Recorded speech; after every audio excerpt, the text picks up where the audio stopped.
এক ছেলে মসজিদের মোল্লার জন্য একটা মাটির পাত্রে ক্ষীর নিয়ে আসলো। সেই মোল্লা না জানি কতকাল পরে ক্ষীর দেখতে পেয়েছিল, যার কারণে মোল্লা সেই ছেলেটির হাত থেকে তাড়াহুড়ো করে পাত্রটি নিয়ে বিসমিল্লাহ বলা ছাড়াই হাত না ধুয়েই ক্ষীর খাওয়া শুরু করে দিল। ক্ষীর খাওয়া শেষ করে মোল্লা সেই ছেলেকে বলল, কিরে, ক্ষীর এত অল্প করে এনেছিস কেন?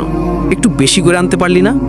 ছেলেটি বলিল, হুজুর আর বইলেন না, এনেছিলাম তো বেশি করেই। রাস্তার পাশে ক্ষীর রেখে একটু হিসু করতে গিয়েছিলাম, এসে দেখি কুকুরে অর্ধেক খেয়ে ফেলেছে, যার কারণে ক্ষীরটা একটু কমে গেছে। ছেলেটির মুখে এই কথা শুনে সেই মোল্লা এক আছাড় মেরে সেই মাটির পাত্রটি ভেঙে ফেলল। তখন ছেলেটির কান্না আরও বেড়ে গেল। হুজুর অবাক হয়ে বলল, কিরে, তুই কি বললি? এই পাত্রে তোকে ক্ষীর দিতে পাঠিয়েছিল, আর তোর ভাই এতে?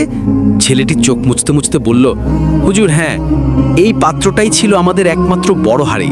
আমার মা প্রতিদিন রাতে এতে পানি রেখে দেয়, আর আমার ছোট ভাই প্রায়ই রাতের বেলা বিছানা থেকে উঠে ভুল করে ওই পাত্রেই মুততে যায়। আজ সকালে মা বুঝতেই পারেনি সেই পাত্রটিতেই ক্ষীর রেঁধে আমাকে পাঠিয়ে দিয়েছে। এই কথা শুনে হুজুরের মুখ শুকিয়ে গেল, চোখ বড় বড় হয়ে গেল। কিছুক্ষণ চুপ করে থেকে হঠাৎ উঠে দাঁড়ালেন, পেটে হাত দিয়ে বললেন, হায় আল্লাহ, তাই তো ক্ষীর খেতে একটা অদ্ভুত নোনতা স্বাদ লাগছিল। তারপর ছেলেটির দিকে তাকিয়ে বললেন, দেখ বাপ, আজ থেকে কোনো কিছু খাওয়ার আগে বিসমিল্লাহ বলা কতটা জরুরি আমি তা নিজের শরীরে বুঝে গেলাম। ছেলেটি কান্না থামিয়ে মাথা নিচু করে বলল, হুজুর আপনি এখন কি করবেন?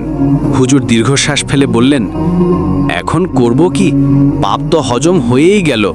এবার তুই যা, তোর মাকে বলিস ওই পাত্রটা মাটি চাপা দিক, আর আমাকে ওই হাড়ির ক্ষীর আর না পাঠাতে বলে দিস।